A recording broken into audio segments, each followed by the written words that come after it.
పెట్టుబడి పెట్టి మాల్ తీసుకొస్తాం, వస్తువు తయారు చేస్తాం, దుకాణంలో సావుకారికి అమ్ముతాం, పైసలు ఇవ్వకుండా ఉద్దర పెడితే సరే అని 4 రోజులు ఆగుతాం.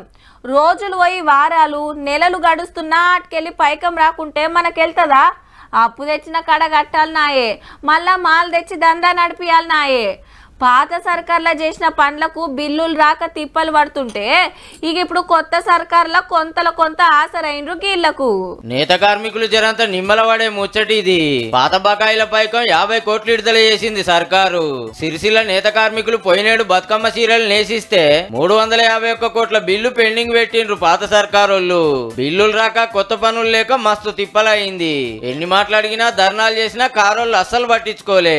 ఈనాడునే మంత్రి పొన్నం సారు ఎమ్మెల్యే ఆది శ్రీనివాస్ సార్ ను ఆసాములు నేతన్నలు కలిసి తిప్పలు చెప్పుకుంటే సీఎం సార్ తో మాట్లాడినరట. ఎమ్మటే 50 కోట్లు సాంచినయినాయి. కడమ పైకం కూడా జల్దిగానే ఇస్తారట. అట్లనే ఈ 3 నెలల సమగ్ర శిక్ష అభియాన్ యూనిఫామ్లు తయారు చేస్తానికి 47 కోట్లు అడ్వాన్స్ ఇచ్చింది సర్కారు. నూలు గొంతానికి సైజింగ్ లకు 14 కోట్లు విడుదల చేసిండ్రు. ఇప్పుడు బతుకమ్మ చీరల పైకం కొంత వచ్చినాయి కాబట్టి నేతన్నలకు కొంత తిప్పలు తప్పుతుండొచ్చు.